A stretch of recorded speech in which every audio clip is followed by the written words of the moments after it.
Saludos a todos y bienvenidos al webinar de hoy. Nuestro tema es la tecnología INSAR para la detección y medición de desplazamientos de suelo mediante satélite. Comentarles que el webinar de hoy forma parte de las capacitaciones en línea que Morken Group prepara para las distintas regiones de Sudamérica. La presentación de hoy está dirigida a los territorios de Ecuador, Colombia, Argentina y Bolivia. Me gustaría presentarles al disertante de hoy, es el señor Paul Fornés, que nos acompaña. Él es geógrafo, graduado de la Universidad de Barcelona, con máster en Sistemas de Información Geográfica y Aplicaciones Satelitales. Esto en el Instituto Cartográfico y Geológico de Cataluña.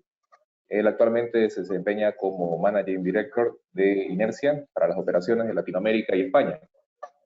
Entre sus funciones principales se destaca la supervisión y gestión de proyectos de monitoreo satelital INSAR e integración de datos in situ, igual que otros proyectos como el mapeo de humedales de datos multiespectrales, también análisis fotogramétrico con levantamiento topográfico satelital y proyectos de batimetría derivada de satélite para presas de relave y embalses.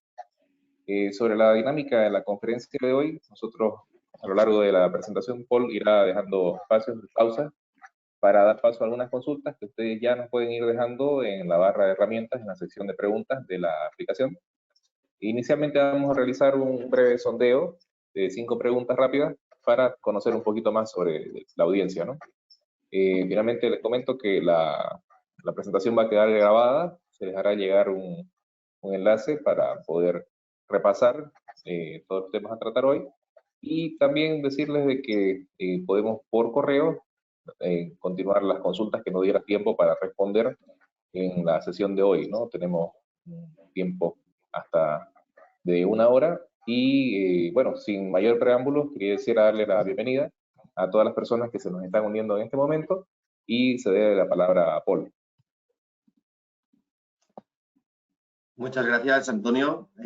Hola, buenas tardes, buenos días a todos, depende del horario, la franja horaria en la que se encuentren. Agradecer primero a Antonio y al equipo de Morken para brindarnos esta oportunidad de poder presentarles lo que es la tecnología satélite radar y qué aplicaciones tienen en el campo de la minería, en el campo de la industria petrolera y de la industria gasística, así como también en el campo de las infraestructuras. A continuación, como comenta Antonio, tal vez podemos proceder con el sondeo para conocer un poco cuáles son sus inquietudes, de qué sectores vienen y ahí poder direccionar mucho mejor las consultas o observaciones que pudieran tener a lo largo de la presentación. También comentarles que si en algún momento durante la presentación, que intento que sea bastante ágil, tienen ustedes alguna pregunta o alguna consulta, la pueden dirigir también a mi persona en el transcurso de la presentación para que se haga más amena toda la explicación. Gracias. Entonces, Martín, por favor, si pudiéramos mostrar las consultas para que los asistentes puedan realizar las respuestas.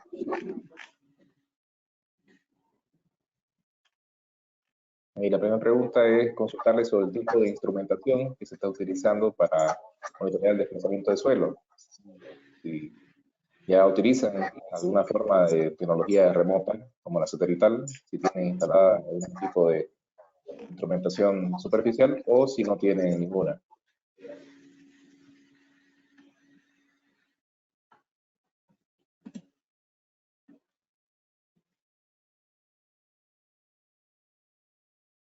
Sí, porque se da para cada consulta, les rogamos que puedan responder lo antes posible porque son preguntas bien sencillas, bien rápidas, ¿no?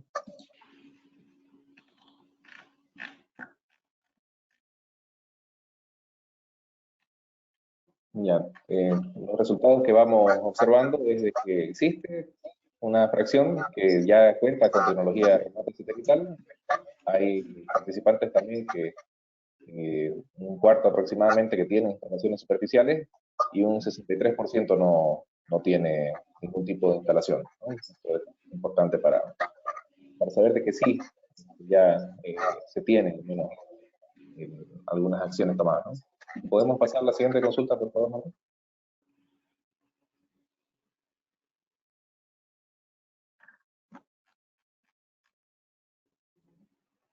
Esto un poco referido a las personas que respondieron que tienen instrumentación superficial, ¿no? Conocer qué tipo de instrumentación superficial tienen instalada. especie de georradares. Por otro lado, algunos de los instrumentos tipo piezometros, dinómetros, tensómetros, tal vez termómetros, fisurómetros, o celdas de carga o celdas de presión. Por supuesto, las personas que no tienen ningún tipo de instalación pueden responder ninguno.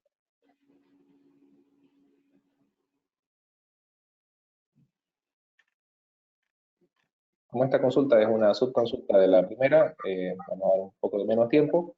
Sí se ve que de las personas que tienen instaladas equipos superficiales, lo predominante son los radares.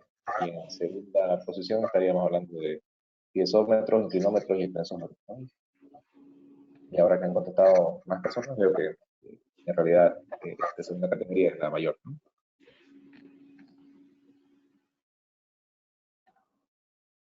Bueno, con su permiso, entonces, Martín, por favor, a la siguiente consulta.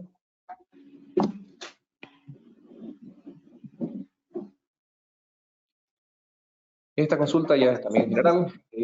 Preguntarle si han tenido algún tipo de evento causados por movimientos de suelo en el pasado. Si ese evento generó algún paro de operaciones o algún juicio a la operación general, ¿no? Entonces, la primera respuesta sería de que sí se ha tenido algún tipo de evento causado por movimientos de suelo, pero no hubo paro de operaciones. La segunda opción es que este movimiento de suelo sí generó un paro de operaciones. Y finalmente la tercera respuesta es que no se ha tenido eventos. Esperemos que sea el caso más afortunado, ¿no? Vamos a dar unos minutitos. A priori se ve que la mitad de las personas, de los asistentes, en las operaciones de sus empresas sí se ha visto estos eventos de desplazamiento de suelo, ¿no? Esto es razonable. Nosotros en Sudamérica vivimos en regiones que tienen accidentes geográficos importantes. Normalmente los recursos, sean de hidrocarburos, sea mineros, están a veces alojados, ¿no? Zonas que son con topografía bastante compleja. Entonces, sí, indica un tercio que tuvo eventos sin paro de operaciones, la mitad no tuvo eventos y el saldo sí tuvo eventos con paro de operaciones, ¿no? Entonces, esto es bastante importante porque da relevancia al tema que tenemos hoy día, ¿no? El tópico, la búsqueda de nuevas soluciones, tecnologías que puedan dar respuesta a eventos que, bueno, si ya se han dado, la tendencia sería que naturaleza obliga a que ocurran de nuevo, ¿no? Por favor, Martín, si pudiéramos pasar a la siguiente consulta.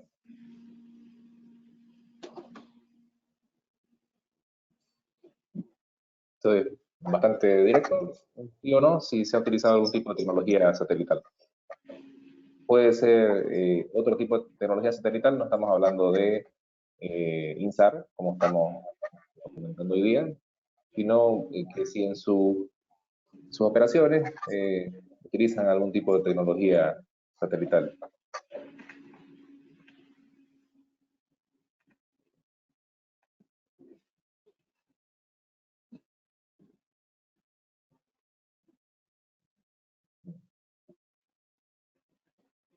Entonces, el sondeo es que un tercio aproximadamente sí utiliza tecnologías satelitales y el saldo aún no las aplica, ¿no? Entonces, cruzando quizás con las anteriores respuestas, nosotros ya luego podemos ver la tendencia si es que hay aquellos que lo utilizan en consecuencia de haber sufrido, ¿no? los eventos. Y si no, también eso da la oportunidad a poder dar paso a tecnologías nuevas, ¿no? Entonces, dar una respuesta breve, sí, ¿no? Si fuera posible, Martín, nos queda una última pregunta antes de iniciar la presentación. Es consultar si se realizan levantamientos topográficos, ¿no? Igual es una respuesta de sí o no. Esto puede ser rutinario, puede ser que al menos durante la etapa de construcción o en algún momento post ocurrencia de un evento, ¿no?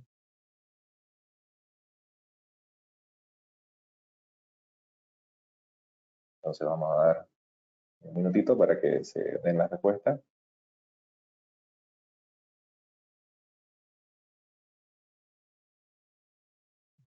Hacer una pregunta de sí, ¿no? Han respondido rapidito y la mayoría, ¿no? Gran mayoría sí realiza levantamientos topográficos, ¿no? Entonces,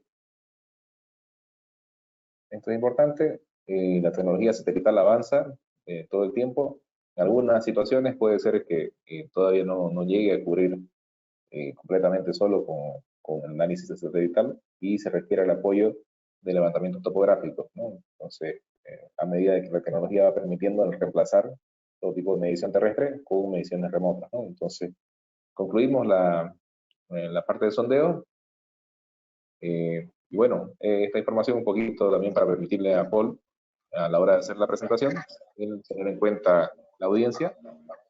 Sabemos que hay un poco de todo, y los ejemplos que él utiliza para ilustrar el uso de la tecnología, las bondades que tiene, ya tiene un pie, ¿no? Entonces, con eso, Paul, ya damos inicio completo, cedemos el control completo, por favor, adelante. De acuerdo, voy a compartir mi pantalla entonces. Por favor, si me pueden confirmar que se ve la pantalla. Sí, positivo. Si gustas, podés hacer la presentación a pantalla completa, correcto. Ahí podemos ver con más claridad. Gracias. Perfecto. Bueno, más que todo, también para hacer un poco de introducción por la parte de inercia, que un poco aquí el colega Antonio ha comentado. Nosotros somos una empresa que proveemos aplicaciones satelitales, análisis con tecnología satelital. Principalmente utilizamos la tecnología satélite radar, que algunos de aquí ya son conocedores, para medir el desplazamiento del terreno a través del satélite. También utilizamos otro tipo de fuentes de datos satelitales para hacer análisis adicionales, como podrían ser mapeo de humedades o como precisamente levantamientos del terreno con distintos grados de resolución y de precisión. Debido a la naturaleza del tipo de aplicaciones y análisis que hacemos, son prácticamente todas remotas, cosa que nos permite poder tener, digamos, operaciones globales. Es decir, podemos estar midiendo la deformación del terreno en cualquier parte del mundo de forma remota, ¿no? Hay algunos casos concretos que a lo largo de la presentación voy a desgranar, que sí que implican algún tipo de presencia del terreno, pero son casos muy, muy puntuales. Querría comenzar la presentación, primero de todo, explicando cuál es la principal diferencia entre los sensores radar y los sensores ópticos, porque es un tema que normalmente puede generar cierta confusión. Un sensor óptico es aquel que toma una ortofoto o una fotografía de un momento preciso del terreno sobre una zona concreta, ¿no? Que sería la imagen que están viendo a la derecha. Una imagen satélite radar, que sería la imagen que viene a la izquierda, no es propiamente una ortofoto, sino es un conjunto de reflexiones sobre la superficie del terreno. A modo de ejemplo, una ortofoto, por lo tanto, tendría limitaciones de carácter climática, como pueden observar, es decir, si en el momento en que se toma la foto hay una nube, hay neblina, eso va a impedir ver la visualización del terreno por debajo de este artefacto climático, mientras que en el caso del satélite radar estamos hablando de ondas electromagnéticas. Estas ondas electromagnéticas no están afectadas por condiciones climáticas de ningún tipo, es decir, toma los datos, esté lloviendo o no esté lloviendo, haya nubes o no haya nubes, incluso sea de día o sea de noche, ¿de acuerdo? Siempre me gusta empezar la explicación con este punto porque muchas veces se tiende a confundir lo que es un monitoreo satelital óptico con un monitoreo satelital radar. Por lo tanto, ya con esta primera diferenciación hemos podido ver que la tecnología satélite radar tiene ciertas ventajas respecto a la tecnología óptica, básicamente ligadas con la limitación climática. A continuación, les voy a poner este vídeo que explica de forma ilustrativa cómo se mide la deformación a través del satélite radar. Antes de iniciar con el vídeo, les voy a hacer un breve resumen para que me puedan entender cómo funciona. Básicamente, los satélites radar lo que hacen es enviar miles de pulsos electromagnéticos que salen del satélite y rebotan en la superficie terrestre. Una vez rebotados en la superficie terrestre, vuelven al satélite. Nosotros lo que hacemos es calcular cuánto tiempo tarda en ir y volver esa señal al satélite. Pongamos, por ejemplo, que pasa el satélite encima de una unidad minera el día 1 de marzo. vemos que el pulso electromagnético ha tardado 1,2 segundos.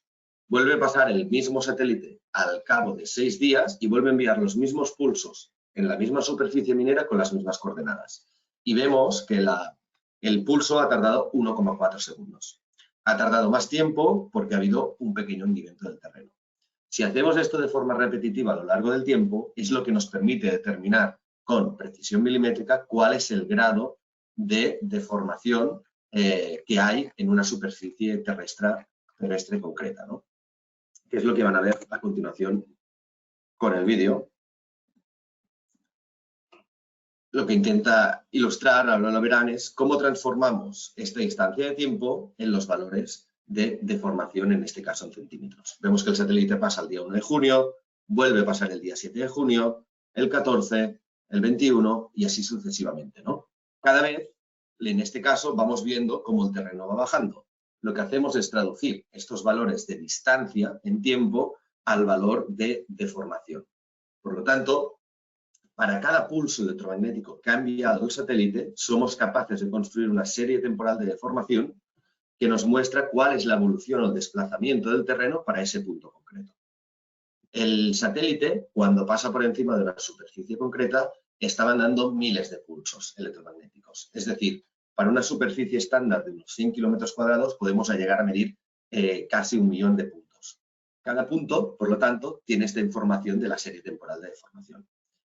A partir de aquí, el punto, y dependiendo del tipo de satélite que utilices, puede tener una resolución, puede representar una resolución de píxel más grande o más pequeña. Normalmente, la mayoría de los satélites radar tienen una resolución de 3 metros y a partir de ahí puede ser de 3 por 3 metros, de 3 por 15 metros o de 3 por 20 metros. A continuación veremos por qué en unos casos o en otros aplicas un tipo de satélite o aplicas otro tipo de satélite. Pero este es el concepto básico de cómo se mide la deformación a través del satélite radar, ¿no? Esta siguiente diapositiva intenta explicar de una forma ya distinta, ¿no?, en cómo se está midiendo la deformación. En este caso vemos que el radar pasa un día concreto, mide la distancia con el objeto, que en este caso es una casa, vuelve a pasar en el tiempo 2, como pueden ver, otro día concreto y vuelve a medir la misma distancia del satélite respecto a la casa. En este caso vemos que la casa está más baja porque había una deformación del suelo. Si hacemos esto de forma reiterativa a lo largo del tiempo, al menos durante 10 o 12 fechas de pasada del satélite, es lo que nos permite determinar con precisión milimétrica de entre 3 y 5 milímetros cuál ha sido el desplazamiento del terreno a lo largo del tiempo. Para poder siempre partir con un estudio y poder dar esta precisión, esta fiabilidad milimétrica, siempre necesitamos tener como mínimo un mínimo de 10 o 12 pasadas del satélite. Es decir, no funcionamos con una foto inicial y con una foto final y hacemos la diferencia, sino lo que hacemos es comparar distintas secuencias de fotos satelitales para poder determinar esta deformación, ¿no? La pregunta es, bueno, ¿y los resultados? Todo esto, ¿en qué se traduce? ¿En qué resultados? ¿Cómo me representas la deformación del suelo? La deformación del suelo, un apunte antes, perdón, de pasar a cómo serían los resultados, es que los satélites radar, y esto es importante mencionarlo, tienen una órbita polar. Quiere decir que van de norte a sur y de sur a norte, ¿de acuerdo? Con estas geometrías que están viendo ustedes aquí. Cuando el satélite está subiendo desde el sur hacia el norte, se le llama el modo ascendente. Cuando el satélite está bajando del norte hacia el sur, se le llama el modo descendente. El hecho de que tengamos dos perspectivas de un mismo sitio sobre la superficie terrestre es lo que nos permite también a la vez poder descomponer el movimiento en el sentido horizontal este-oeste. Lógicamente, en un terreno plano, eso no tiene mucha incidencia, pero si nos imaginamos en una zona que pueda ser montañosa, en una superficie minera, por ejemplo, con un rajo que pueda tener paredes que están enfocadas al oeste y paredes que están enfocadas al este, eso cobra mucho más sentido, porque con el modo ascendente vamos a ver muy bien cómo es el desplazamiento de aquellas paredes que están enfocadas hacia el oeste y, por lo contrario, con el modo descendente, aquellas paredes que están enfocadas en el modo este. Como el satélite no tiene una posición completamente cenital, si no tiene una inclinación de entre 20 y 30 grados respecto al eje terrestre, eso es muy importante poder trabajar con los dos modos, especialmente, como comento, en esas zonas que geográficamente puedan ser accidentadas, ¿no? Imaginamos pues laderas de valles, cadenas montañosas, etcétera, etcétera. De la misma forma, cuando en un terreno nos coincide un punto que he visto con la órbita descendente y otro punto que he visto en la misma celda de píxel con la órbita descendente, eso es lo que nos permite descomponer, mediante una triangulación del movimiento, descomponer el movimiento en el sentido horizontal, este-oeste. Y es este-oeste precisamente porque tiene relación con la propia órbita polar. Es decir, no tiene una órbita alrededor del ecuador, sino tiene esta órbita de norte-sur y de sur a norte. Para explicar un poco también qué tipologías de satélites existen, básicamente existen tres tipologías de satélites principales. Lo que se llaman los satélites que operan en banda X, en banda C y en banda L. Los satélites que operan en banda X tienen una longitud de onda muy corta. Es decir, cada vez que el satélite manda un pulso, envía muchos pulsos con una onda muy, muy corta. La banda C sería una longitud de onda media y la banda L es una longitud de onda larga. Eso guarda relación con el hecho de en qué superficie estamos observando y analizando y si queremos traspasar o menos o más lo que sería la vegetación. La vegetación, en el caso de los satélites radar, siempre es una limitante, en el sentido de que una capa vegetal muy densa puede impedir que la onda electromagnética pueda traspasar la capa de vegetación. Entonces, lo que se ha hecho a lo largo del tiempo ha sido diseñar distintos satélites en función de dónde vamos a medir. Si estamos midiendo en un terreno urbano, nos interesará tener una longitud de onda en banda X, porque cuando tú tengas la onda más corta, a la vez se traduce en que tienes un píxel más pequeñito, de 3 por 3 metros. Si tienes una onda de longitud media, tenemos un píxel de 3 por 15 metros. Y si tenemos una onda de longitud larga, tenemos un píxel normalmente de entre 10 y 10 por 10 metros, ¿de acuerdo?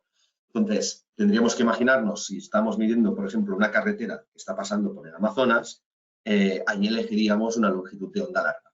Si bien el píxel es más grande, la resolución es de 10 por 10 metros, nos garantiza que podemos traspasar la vegetación casi al completo y poder mapear toda la zona. Si estamos, como comentaba, por el contrario, en una superficie urbana y estamos midiendo, por ejemplo, la construcción de un metro, ahí nos interesará tener un píxel mucho más pequeño, porque lo que nos interesa sobre todo es poder cuadrar el paso de la tuneladora, por ejemplo, con las afectaciones que puedan provocar en las casas. La longitud de onda media, que es esta que se llama banda C, es una longitud que, digamos, está a medio camino entre las dos. Y, por lo tanto, tiene cosas positivas de cada una de las dos. Normalmente, por ejemplo, en el caso de minería, puede ser una longitud de onda más atractiva porque te permite, por un lado, poder traspasar hasta cierto punto la vegetación. Tiene un píxel que no es tan grande como el de la banda L, es decir, en este caso es de 3 por 15 metros. Y también hay un elemento importante, que es que cuánta deformación soy capaz de observar entre pasada y pasada del satélite.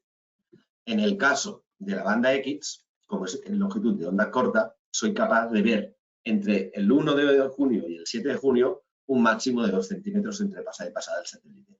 En el caso de la banda C, como es la longitud de onda es un poco más larga, puedo ver hasta 2,8. Y en el caso de la banda L, puedo llegar hasta ver 3 centímetros entre pasada y pasada del satélite.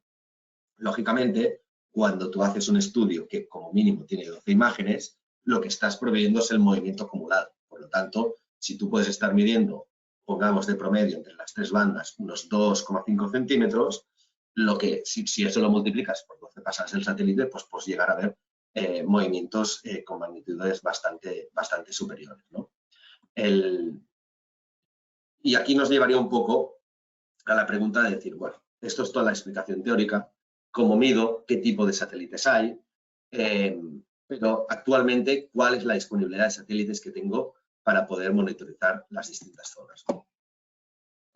A ver si aquí está. Esta diapositiva intenta explicar a lo largo del tiempo de acuerdo con las distintas longitudes de onda, cuáles son la disponibilidad de satélites que existen en el mundo. Si se fijan, a la izquierda del todo sale la longitud de onda o banda X, banda C y banda L.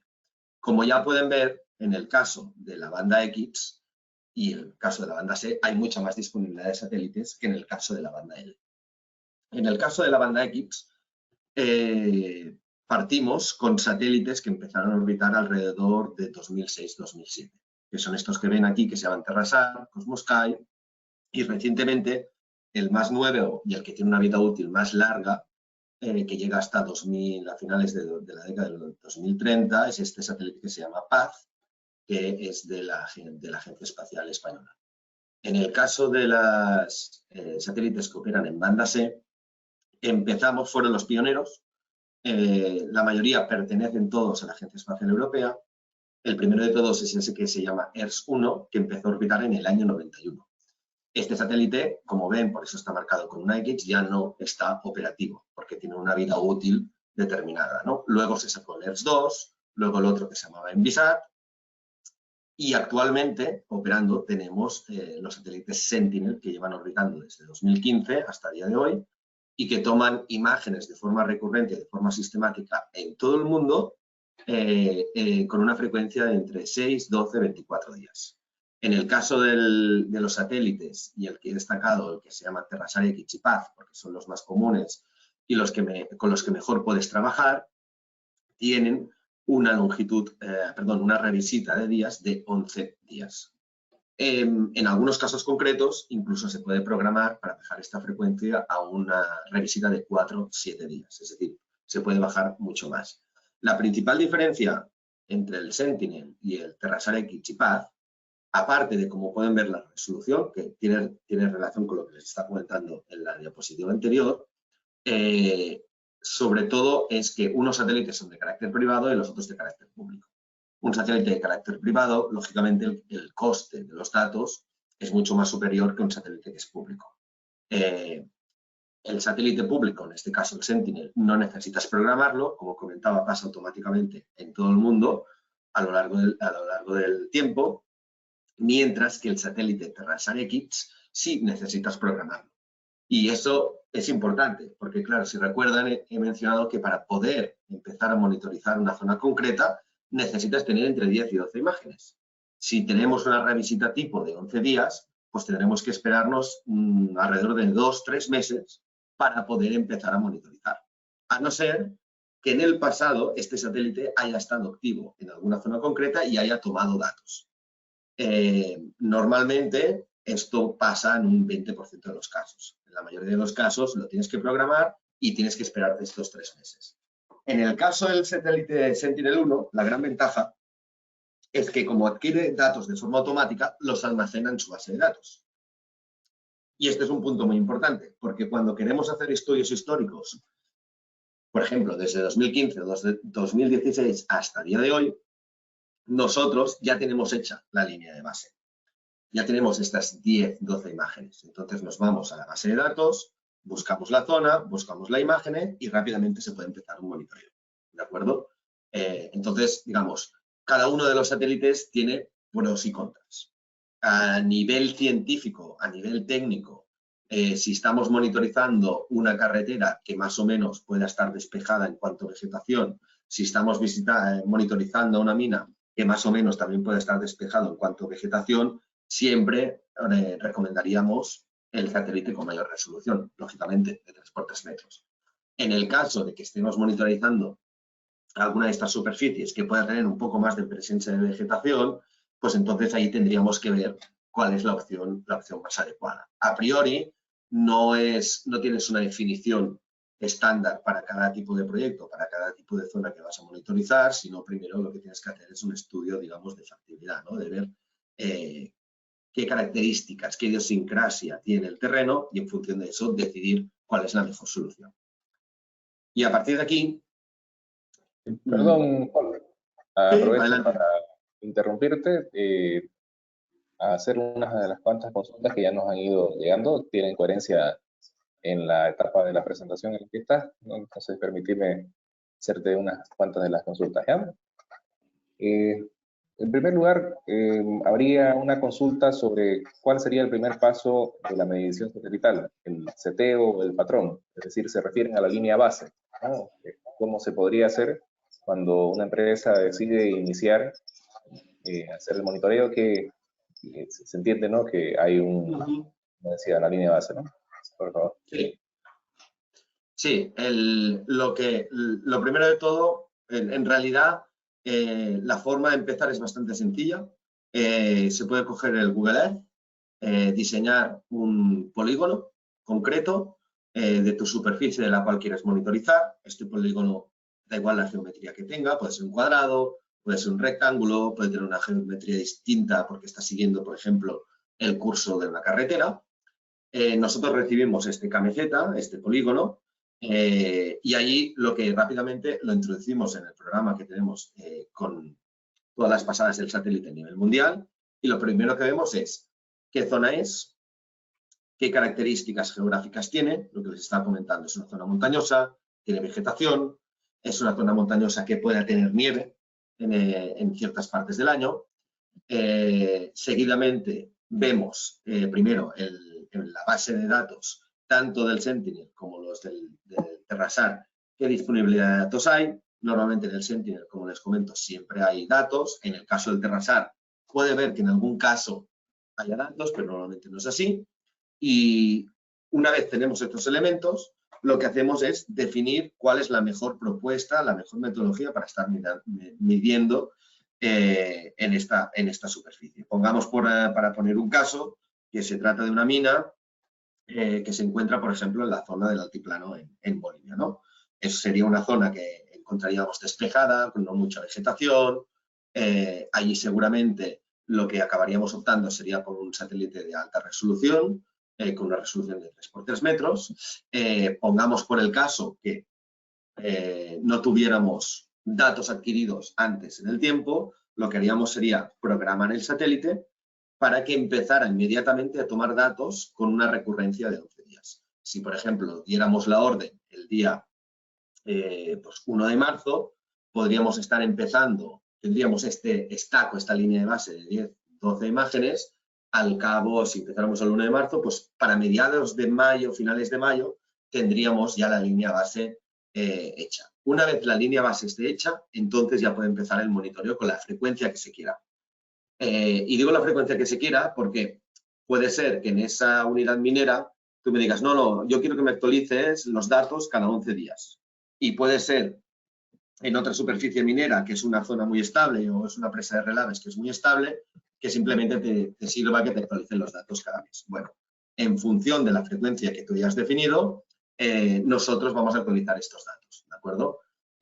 Pero como pueden ver, en realidad la puesta en marcha es bastante sencilla. Es decir, un polígono de Google Earth con un KMZ, alternativamente también pueden ser unas coordenadas para que podamos localizar el polígono. Se define cuál es el satélite, que esto es algo relativamente rápido de hacer, y automáticamente ya se programa el satélite. Si en el caso de que estuviéramos operando con estos satélites privados de alta resolución ya tuviéramos datos históricos, nos ahorraríamos estos 3 meses.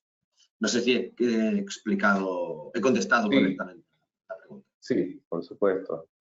Es bastante interesante para que el cliente conozca que de su parte realmente hace falta muy poca información, ¿no? La información ya está existente, ¿no? A tratarse de un monitoreo remoto y satelital, y engancho con otra de las preguntas que hay, ¿no? Es si se pueden realizar estudios de años pasados, ¿no? Y muchas de estas preguntas van a tener que ver con la ubicación, ¿no? ¿Qué es lo que se quiere ver? ¿Dónde está ubicado? ¿No? Entonces, esa es otra de las consultas, ¿no? Si se pueden realizar estudios de años pasados. Es correcto.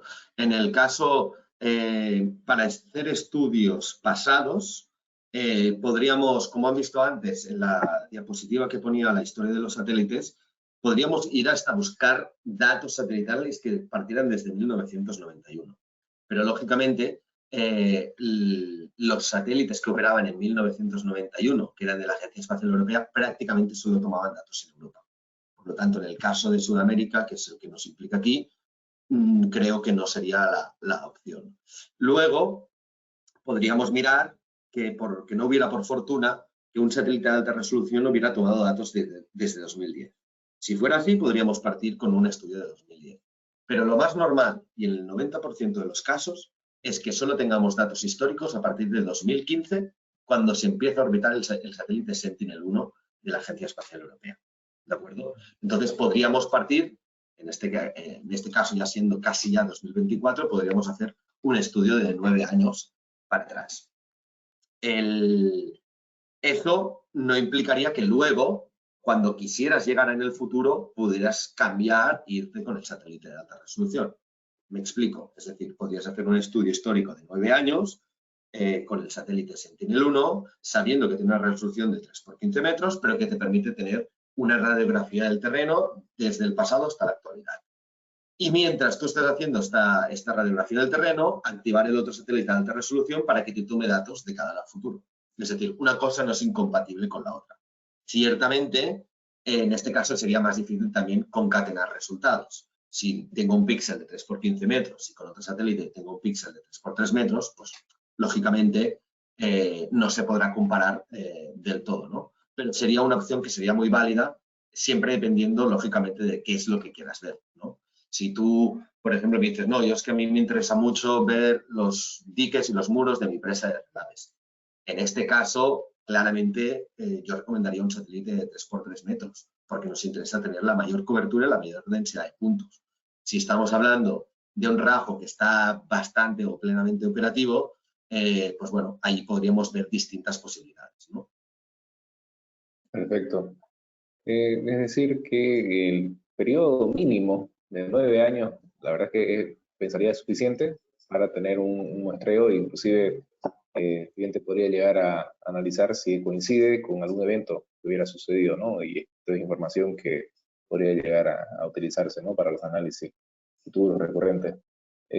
Con relación también a lo que estabas explicando, ¿no? Hay dos preguntas que se podrían juntar, ¿no? Sobre pregunta si es que las nubes y la vegetación impiden la lectura a nivel del terreno, ¿no? Y por otro lado, ¿qué tiempo hay entre una pasada y otra del satélite? Sí, en el caso para entrar primero en el tema de las limitaciones climáticas, como comentaba, no existen. Es decir, el satélite radar orbita tanto de día como de noche. Puede ser que cuando esté pasando por Europa sea de noche, pero cuando da la vuelta al mundo y está pasando por encima de Sudamérica sea de día. Por lo tanto, ahí no tenemos una limitación. Con el tema de la presencia de nubes, neblinas, etcétera, etcétera, no tiene una limitación porque, como comentaba, estamos hablando de ondas electromagnéticas. Las ondas electromagnéticas traspasan las nubes, no hay un problema. En el caso de vegetación, ahí sí tenemos una limitación, ¿no? Como comentaba. Si estamos mirando o analizando una superficie en una zona muy, muy, muy boscosa, allí pues tal vez un satélite de onda corta, de alta resolución, no nos va a servir porque no va a poder traspasar la vegetación. Entonces ahí nos iríamos con esos satélites en banda L que comentaba al principio, que la mayoría son de la Agencia Espacial Japonesa, y con esto sí podríamos traspasar la vegetación. Existe una tercera limitación que es de carácter superficial y climático también, que es importante poner de relieve. El satélite radar o las ondas electromagnéticas del satélite radar no rebotan en láminas de agua, ¿de acuerdo? Las láminas de agua no tienen un componente que permita que la onda rebote. Por lo tanto, si estamos nosotros mirando una presa de relaves, lo que estamos viendo es el contorno, estamos viendo los bordes, los diques, etcétera, etcétera, pero no vemos qué está pasando dentro del relave, ¿vale? Por la misma naturaleza, si tenemos una capa nival continua, tampoco podemos estar viendo lo que está sucediendo. Esto es una cosa que tal vez en Sudamérica no es tan habitual, exceptuando aquellas superficies que se encuentren a gran altura en la zona de los Andes, y es un problema que es más habitual, por ejemplo, cuando hacemos proyectos en el norte de Europa o en Canadá, por ejemplo. En este caso, sí existe una forma de salvar esta limitación, que es instalar lo que se llaman corner reflectors. Un corner reflector al final es un triángulo metálico que puede tener una altura de más o menos un metro y medio, lo clavas en el suelo y como tiene un material metálico, los materiales metálicos rebotan muy bien la señal del satélite radar. Y esto es lo que sí que nos permite poder garantizar las medidas. Entonces, si estamos en una zona donde sabemos que durante un mes seguido, o digamos más de un mes seguido, tenemos una capa animal, ahí lógicamente la única forma que tendríamos de medir durante este periodo de invierno, por ejemplo, sería instalar correr reflectores, ¿de acuerdo? En el caso de la vegetación, también nos podrían servir estos correr reflectors, pero hasta cierto punto, porque un correr reflector tú lo clavas en el terreno. Si la copa del árbol, por ejemplo, llega a tener 20 metros, no te va a servir poner un correr reflector, ¿no? Nos serviría, por ejemplo, si tuviéramos un pasto muy denso, una pared muy vegetada y que alterara mucho la señal del satélite, bueno, ahí le podríamos poner un correr reflector. Pero normalmente, en este caso, los correr reflectors están pensados casi única y exclusivamente para el tema de la nieve, ¿no? En este caso, y ya aprovechando estas preguntas, querría mencionar, y ahora lo van a ver a continuación en los ejemplos que les voy a mostrar, las limitaciones que provocan las alteraciones antrópicas en el terreno, ¿de acuerdo? Porque los satélites radar tienen como han podido ver, tienen una sensibilidad muy precisa, ¿no? Es decir, pueden detectar hasta movimientos de 3 milímetros, ¿de acuerdo? Pero ¿qué pasa si yo ahora estoy en una superficie minera y estoy en una pared de un tajo y yo estoy haciendo un ejercicio de voladuras de forma continua? Claro, yo estoy modificando artificialmente este talud. El satélite radar, imaginamos que ha pasado durante 12 fechas y durante estas 12 fechas, que es el mínimo que necesitas para poder empezar a medir, ha estado estable. Pero entonces empieza a hacer voladuras en esta pared del tajo. Y lo que pasa es que el satélite, cuando vuelve a tomar la imagen número 13, no vuelve a encontrar el mismo punto con la misma cota y la misma coordenada. Y entonces ahí pierde el dato. Entonces, esto es importante porque cuando se está haciendo una alteración artificial del terreno, mientras se están produciendo estas obras, el satélite desafortunadamente ahí está a ciegas. Entonces, tú lo que haces es parar la toma de imágenes, digamos, el satélite la para de forma automática y cuando al cabo de un mes y medio, 2, has terminado de hacer estos trabajos en esta zona, es cuando vuelves a recuperar el dato. Entonces, esto lo que te permite ver es, después de haber restituido un talud, por ejemplo, después de haber acopiado material en un botadero, pues cómo está asentando el terreno. Pero diría que de todas las limitaciones que he comentado, esta es la mayor limitación, el tema de los cambios antrópicos sobre el terreno. Y sobre la pregunta de la revisita de datos, con los satélites públicos de la Agencia Espacial Europea siempre por defecto son 12 días, no hay menos de 12 días de recurrencia, excepto en el caso de Europa, y sí que tenemos recurrencias de 6 días, pero con los satélites privados de alta resolución, allí podemos llegar a revisitas de datos de 4 días, ¿de acuerdo? O sea, podemos actualizar los datos una vez a la semana. Perfecto, Paul. Hay más consultas, pero primeramente cerremos la presentación principal. Por uso del tiempo, te permitimos continuar. De acuerdo. De acuerdo.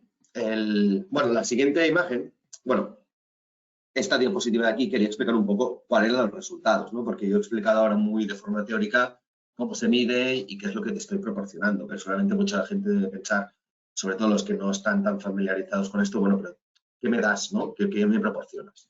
Bueno, principalmente lo que hacemos es representar el movimiento del terreno a través de una nube de puntos con series temporales de información, que podemos llegar a tener hasta 1 millón de mediciones, es decir, 1 millón de puntos por kilómetro cuadrado.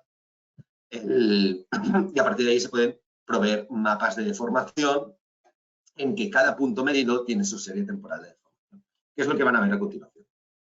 Ahora están viendo aquí, esto es un mapa de nube de puntos de deformación. Este es un mapa en un entorno urbano, esto es la ciudad de Barcelona, y aquí lo que estamos viendo es todo el conjunto de datos volcados encima de la ciudad. Claramente, si pueden apreciar, y se aprecian un poco las limitaciones que había comentado. Fíjense en la parte sur del mapa, tenemos una zona de parques donde tenemos bastante vegetación. Si se fijan ahí, la densidad de puntos es mucho menor que en el resto de la zona donde tenemos terreno urbano. En el caso, por ejemplo, de todo lo que son las láminas de agua, en este caso que sería el mar, como pueden ver, tampoco tenemos puntos por la razón que les comentaba. Pero fíjense que los propios diques del puerto que pueden ver más en la parte inferior de su imagen, los propios diques del puerto están muy bien cubiertos con puntos de deformación, ¿no? Entonces, nosotros, la principal forma de representar el movimiento es a través de mapas de deformación. A estos mapas les atribuyes una paleta de colores. Y es una paleta de colores tipo semáforo, es decir, muy sencilla. El verde significa un rango de estabilidad y a partir de ahí el amarillo, naranja, rojo son distintos grados de movimiento. Estos rangos, y ahora lo verán en los siguientes ejemplos, pues dependen de la idiosincrasia de cada zona. Tal vez en un entorno urbano se considera que el terreno es estable si está más o menos 0,5 centímetros y tal vez en una superficie minera, por ejemplo en un botadero, un terreno que se nos mueve o que sienta 2 centímetros a razón de 2 centímetros al mes es relativamente estable porque ya forma parte de lo que la conducta que tú estás esperando, ¿no? Que son los ejemplos un poco que ahora les voy a mostrar a continuación.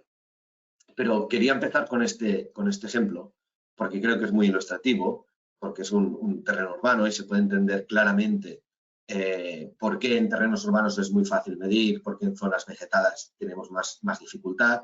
Cabe mencionar que aquí esta imagen que están viendo aquí se ha hecho con el satélite Sentinel-1 de la Agencia Espacial Europea con una resolución de píxel de 3 por 15 metros, ¿de acuerdo? A partir de aquí, el satélite radar tiene una gran ventaja, que es que te permite trabajar con distintas escalas. Una imagen satelital cubre entre 50 y 100 kilómetros cuadrados, ¿de acuerdo? Por lo tanto, yo puedo ver en 100 kilómetros cuadrados, puedo obtener una radiografía muy detallada del terreno. Pero a su vez, si recuerdan, cada punto he mencionado que puede llegar a ocupar una superficie de 3 por 3 metros. Por lo tanto, puedo tener una visión general, una visión, digamos, regional y una visión muy detallada, muy localizada de qué me ha pasado en esta estructura en ese cuadradito de 3 por 3 metros, que es lo que se va a ver a continuación, ¿no?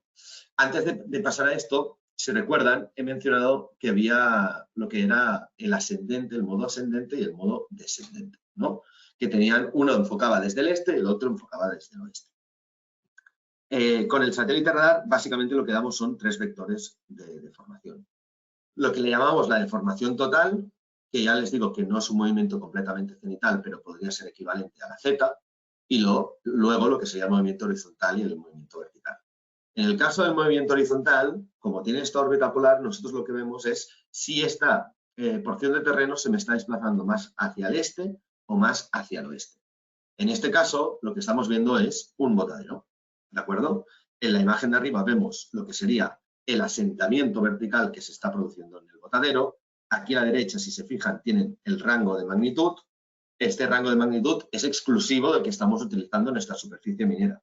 Quiero recalcar esto porque, lógicamente, los rangos de magnitud pueden variar en función del proyecto, ¿no?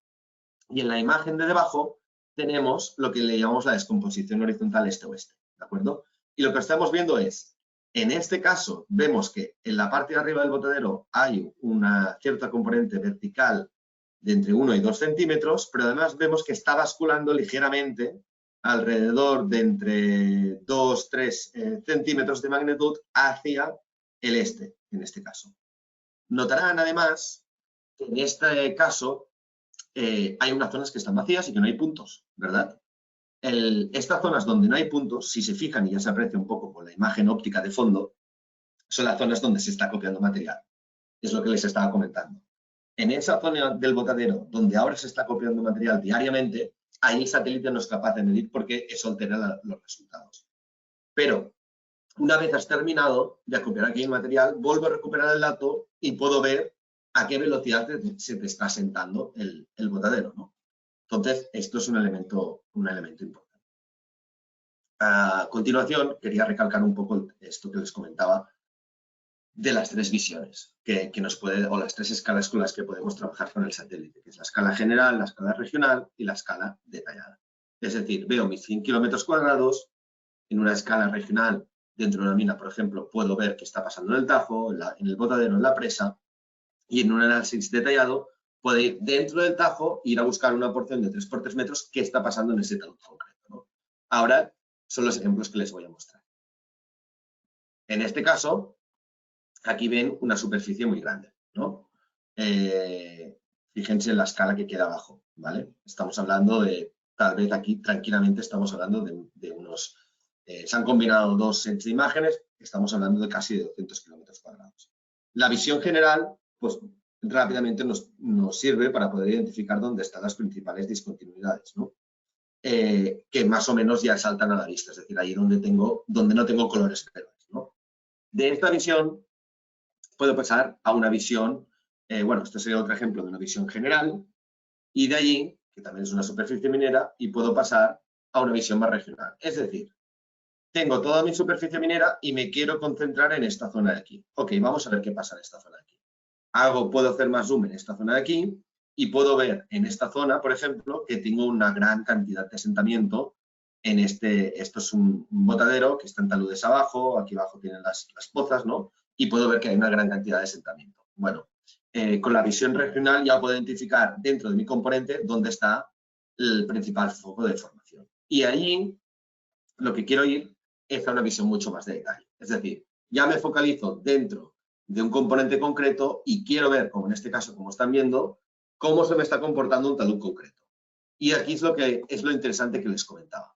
Cada puntito que están viendo ustedes aquí tiene su serie histórica de formación. Por lo tanto, podemos obtener mucha información de qué es lo que está sucediendo en cada zona concreta, ¿no? Como más frecuente actualicen los datos, más fácil va a ser que pueda detectar precursores milimétricos en el tiempo. Es decir, cada vez que yo actualice esta nube de puntos, y la puedo utilizar, como he dicho, hasta con 4 días, lo que vamos a hacer es añadir un puntito aquí, ¿vale? La serie de temporal de deformación, aquí tienen la deformación, en este caso en centímetros, aquí tienen las fechas de pasada del satélite. Cada puntito es una fecha en que ha pasado el satélite. Concatenando fecha con fecha es donde me saco mi tendencia, ¿no? Y a mí lo que me interesa, sobre todo y a ustedes, ¿no?, es identificar cambios de tendencia. Es decir, cuando esta curva pasa de ser plana a ser vertical. Y si es vertical, ¿es lineal? ¿No es lineal? ¿Me está acelerando? ¿No me está acelerando? Si mi frecuencia de monitoreo es más recurrente, más fácil será poder captar precursores milimétricos. Porque los movimientos, sobre todo los deslizamientos, movimientos de masa, etcétera, etcétera, no ocurren de un día para otro. Es decir, el terreno empieza a moverse tal vez semanas antes de que pase esto. Si yo estoy teniendo recurrencia semanal y en ese botadero veo que la primera semana tengo 0,5 centímetros de desplazamiento, la segunda 0,8, la tercera 1,2 y así sucesivamente, yo voy viendo que está escalando, que está aumentando, ¿no?, la deformación en esta zona. Si eso lo digo con unos umbrales, rápidamente cuando se actualiza esto se puede identificar, oye, este punto está provocando una aceleración, hay que ponerle el foco en esta zona porque esto, si no se le pone remediación, podría llegar a ocasionar algún tipo de colapso, ¿no? Esto es importante porque esto lo podemos ligar también con lo que le llamamos mapas de aceleraciones. Es decir, nosotros podemos entrenar nuestro sistema informático neuronal para que si nos definen unos rangos de movimiento tipo y máximo para cada uno de los componentes o zonas de, por ejemplo, de una mina, decir, cuando yo te actualizo el dato a la semana, rápidamente lo cruzo con los algoritmos que ya hemos definido de entrada. Si veo que hay un punto que me ha superado el rango que se nos ha marcado desde el inicio, se me activa una alerta y me marca ese punto con esta coordenada concreta. Como pueden ver aquí tenemos las coordenadas, qué es lo que está pasando, ¿no? Aquí he puesto esta vista para que también pudieran ver un poco cómo es la zona, porque esta es una zona muy, muy interesante. Aquí voy a volver un poco a la imagen de antes.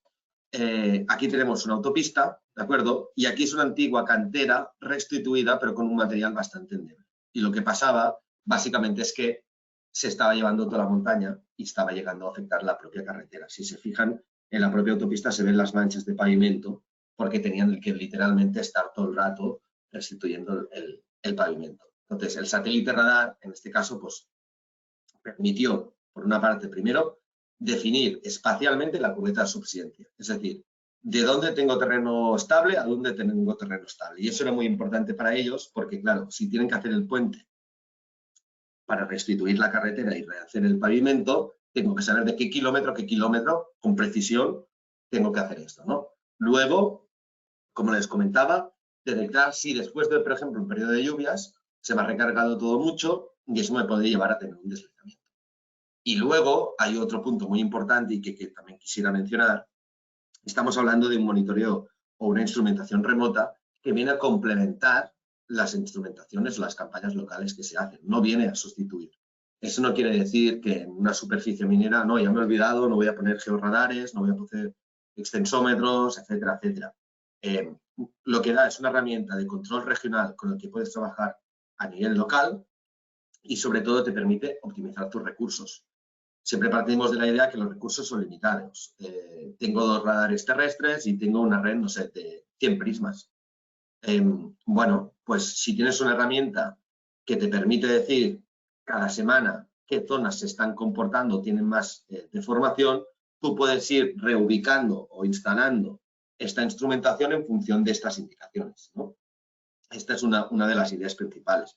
Luego, si por ejemplo quieres, o sea, primero te permite optimizar los recursos que tengas, que son limitados, y por otro lado, y eso nos ha pasado muchas veces, no sé si comprarme un tercer georradar o no. Bueno, puedes mantener los 2 georradares, combinarlo con el satélite y vas redefiniendo tu campaña local de instrumentación y de inspección en función de esto. Luego, ciertamente, el satélite radar, como está en el espacio, te permite acceder a zonas de difícil acceso. Es decir, un talud que es muy vertical, una zona que es muy vertical, ahí no puedes enviar a personal a instalar nada. O tal vez no puedes instalar ningún tipo de instrumentación. Bueno, ahí donde no llega la mano del ser humano, puede llegar el satélite. Luego hay otras derivadas, por ejemplo, un satélite terrestre, un radar terrestre, pues delante de un dique de una presa de relaves mide muy bien el empuje horizontal, ciertamente, pero no te mide el asentamiento vertical, ¿no? Pues ahí puedes combinar. Veo muy bien el muro con un radar terrestre en tiempo real, veo si este muro se me está acercando, se maneja al radar terrestre y con el satélite estoy viendo si realmente hay un asentamiento vertical en este caso, ¿no? Bueno, Paul, ¿Sí? ahí te interrumpo. Lamentablemente el tiempo se nos ha cumplido. Veo que tenés más ejemplos. Vamos a tener que quedar en este ejemplo. Ciertamente amerita el programar a futuro una próxima sesión, ¿no? Y también a los asistentes comentarles, ¿no? Han quedado varias consultas en el buzón y vamos a hacer el seguimiento. Podemos nosotros realizar presentaciones que ya sean más específicas, dirigidas a los activos que tengan cada uno de ellos, básicamente con información muy somera, ¿no? Un KMZ, como mencionaba Paul, que tenga las coordenadas del sitio a querer relevar, será suficiente para una primera aproximación, ¿no? Yo, la verdad, quisiera agradecerle a Paul el escuchar a una persona que disertando tiene un dominio y experiencia sobre el tema. Es un placer. Realmente el tiempo no nos alcanzaría que fueran 2 horas. Así que, bueno, Paul, las consultas nosotros le vamos a hacer un seguimiento, agradecerle a todos los asistentes por el tiempo brindado. Aquí nos hemos tomado los 5 minutos prestados del inicio para ir cerrando.